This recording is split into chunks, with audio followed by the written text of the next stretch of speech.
तो बीजेपी के विज्ञापनों पर आम आदमी पार्टी ने सवाल उठाए। अब सवाल यह है कि 5-5 करोड़ के विज्ञापन के लिए आखिर पैसा आ कहां से रहा है बीजेपी के पास? ये सवाल पूछ रहे हैं आम आदमी पार्टी के नेता।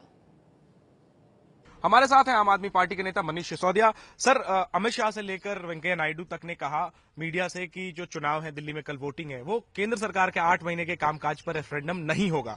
लेकिन आज के अखबारों में फुल पेज विज्ञापन है जिसमें केंद्र सरकार के 8 महीने की उपलब्धियां गिनाई गई हैं। तो किस रूप में लेते हैं आप? क्या आपके हिसाब से ये जो 8 महीने का कामकाज है केंद्र का, उस पर रेफरेंडम होने जा रहा है कल?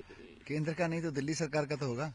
पिछले 8 महीने से दिल्ली सरकार को कौन चला रहा है? भारतीय जनता पार्टी की सरकार चल रही है दिल्ली में।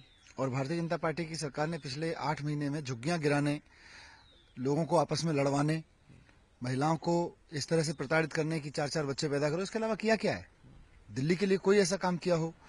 अब तो क्लेम करने के लिए कह सकते हैं कि हम जब से सरकार में आए हैं तब से सूरज पूरब से निकलने लगा है। क्लेम करने के लिए कोई कुछ भी क्लेम कर सकता है, लेकिन हकीकत यही है कि पिछले 8 महीने में भारतीय जनता पार्टी की सरकार चल रही है दिल्ली में। दिल्ली नगर निगम में पिछले 8 साल से भारतीय जनता पार्टी की सरकार चल रही है। दोनों जगह 0 सन्नाटा है इनकी वजह से। लेकिन गिनाई जो उपलब्धियां गई हैं उसमें पेट्रोल डीजल के दाम इतनी बार कम हुए, 4 साल का जो डिग्री कोर्स था उसको हटाया गया, और मोदी सभाओं में कहते हैं कि उनके नसीब की वजह से हुआ है। तो अब आप लोग इसको किस रूप में ले रहे हैं? पेट्रोल डीजल के दाम तो इनकी वजह से महंगे हैं। अगर कोई जरा सी भी सेंसिबल सरकार होती तो आज की तारीख में पेट्रोल डीजल के दाम 35 रुपए 40 रुपए होने चाहिए थे। क्यों 60 रुपए करे हुए हैं? इन्होंने महंगे कर रखे हैं पेट्रोल डीजल के दाम।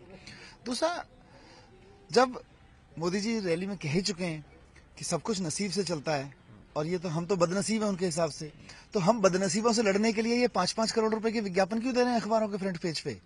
आज कोई भी हिंदी का अंग्रेजी का अखबार उठा के देख लीजिए, हर अखबार को कम से कम 5-7 करोड़ के विज्ञापन है। फ्रंट पेज पे एक विज्ञापन की कॉस्ट 3 से 5 करोड़ रुपए आती है। कहां से आ रहा है ये पैसा? कौन दे रहा है? 2800 करोड़ रुपए जो ब्लैक मनी आता है उसमें से मिल रहा है या किससे मिल रहा है? बताएं तो सही जरा। और जनता भी देख रही है कि ये 5-5 करोड़ के विज्ञापन जो लोग दे रहे हैं वो कल से बिजली के दाम महंगे करने वाले हैं, कल से पानी तक पीना मुश्किल करने वाले हैं। जनता ये देख रही है। तो फुल पेज विज्ञापन से घबरा गए आप लोग? इस वजह से सवाल उठा रहे हैं पैसों पे? हम तो ये देख रहे हैं कि हम बदनसीबों से ये लोग इतने क्यों घबरा रहे हैं कि फ्रंट पेज पे विज्ञापन देने पड़ रहे हैं इनको। अपनी 8 महीने की उपलब्धियां तक बखान करनी पड़ रही हैं। उपलब्धियों पे चुनाव लड़ रहे हैं तो फिर नसीब कहां से आ गया? और अगर खुशनसीबी पे चुनाव लड़ रहे हैं तो फिर उपलब्धियां गिनाने की क्या जरूरत है? आपकी तो खुशनसीबी है ही, हम बदनसीब हैं।